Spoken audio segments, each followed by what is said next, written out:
Hello everyone, English grammar की series के chapter 10 में हम करेंगे प्रेजेंट परफेक्ट टेंस। सबसे पहले इसका ओवरव्यू देख लेते हैं। Purpose: the present perfect tense connects past actions और इवेंट्स विद द प्रेजेंट.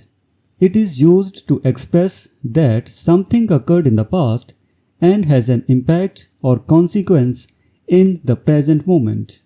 तो पास्ट परफेक्ट टेंस का काम है पास्ट के एक्शंस को प्रेजेंट के एक्शंस या इवेंट्स के साथ कनेक्ट करना। कोई ऐसा एक्शन जो पास्ट में हो चुका है पर उसका इम्पैक्ट या उसका कॉन्सिक्वेंस हमें प्रेजेंट मोमेंट में भी फील हो रहा है। Example: the meeting has ended indicates that the meeting took place in the past, but the fact that it has ended affects the current situation. The meeting has ended का मतलब है ये indicate कर रहा है सेंटेंस कि meeting past में ख़त्म हो चुकी है, पर उसका इफेक्ट क्या है। अगर कोई लेट आया है तो उसको हम बताएंगे कि द मीटिंग हैज़ एंडेड, तो करंट सिचुएशन के लिए he can not participate in the meeting क्योंकि मीटिंग ख़त्म हो चुकी है। और नेक्स्ट हमारे पास है Form of the present perfect tense. Structure: the present perfect tense is formed by combining the present tense of auxiliary verb have with the past participle of the main verb.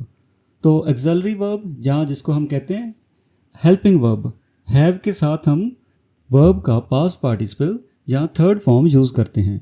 तो affirmative में देखते हैं I, you, we, they have cooked और I, you, we, they've cooked। तो first written के लिए है, second जो हमने और के साथ एग्जांपल यूज़ किया है वो स्पोकन में हम उसको यूज़ करते हैं I've, you've, we've, they've। Second he, she, it has cooked और he, she, it's cooked, he's cooked, she's cooked and it's cooked। यहाँ पे अपॉस्ट्रोफी का मतलब is नहीं है, यहाँ पे अपॉस्ट्रोफी का मतलब होगा has। तो ये था सिंगुलर के लिए, फर्स्ट था प्लूरल के लिए। अब negative: I, you, we, they haven't cooked and he, she, it hasn't cooked.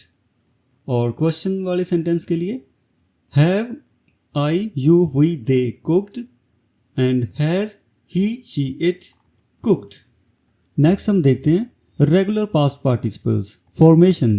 Regular past particles end in ED. Examples include baked, cleaned and painted। तो जो रेगुलर पास्ट पार्टिसिपल वाले verb होते हैं वहाँ पे हम ed ऐड करते हैं और वो पास्ट पार्टिसिपल फॉर्म बन जाती है, जैसे baked, cleaned and painted। और उसकी application: The examples illustrate how regular past participles are used in sentences. We have baked the cake. The cake is ready now. The car has been cleaned. It is clean now. The room hasn't been painted yet. The painting is still pending. अब हम देखते हैं irregular past participles.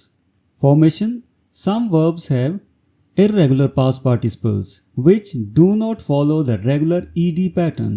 तो ऐसे verbs जहाँ पे ed pattern use नहीं होता past participle बनाने के लिए उनको हम कहते हैं irregular verbs. Examples: driven, spoken, flown, eaten and gone. Applications: These irregular forms are used similarly to regular past participles but require memorization of their unique forms. I've driven to the store and he hasn't eaten his lunch. तो इनका usage different नहीं है पर हमें इनको memorise करना पड़ता है, इन पास्ट पार्टिसिपल फॉर्म्स को मेमोराइज करना पड़ता है। Then we have present perfect of be and have. Usage: The present perfect can also be formed using be and have as the main verbs. Examples: The cat has been restless. तो वो past में restless थी पर उसके ongoing effects हैं, अभी भी शायद वो रेस्टलेस ही है। Another example: I have had a busy day. Thank you. The experience of being busy continues to be felt. तो मेरा आज का दिन बहुत बिजी था और वो बिजीनेस मैं अभी भी फील कर रहा हूँ। और लास्ट हेडिंग हमारे पास है use of present perfect. Purpose: the present perfect is used to convey actions और events that occurred in the past but have relevance और इफेक्ट्स इन द प्रेजेंट। तो प्रेजेंट परफेक्ट को हम यूज़ करते हैं उन एक्शंस को कन्वे करने के लिए या उन इवेंट्स के बारे में बताने के लिए जो पास्ट में हो चुके हैं पर उनके इफ़ेक्ट्स को हम अभी भी प्रेजेंट में फील कर सकते हैं। जैसे we have cleaned the house, और उसका रिजल्ट क्या है? The house is clean now, उसका इफेक्ट दिख रहा है अभी प्रेजेंट में। We have eaten all the bread, और उसका रिजल्ट है no bread is left now. तो ये था प्रेजेंट परफेक्ट टेंस, और इससे जुड़े हुए एक्सरसाइजेस हम करेंगे नेक्स्ट वीडियो में। तब तक के लिए goodbye and thank you.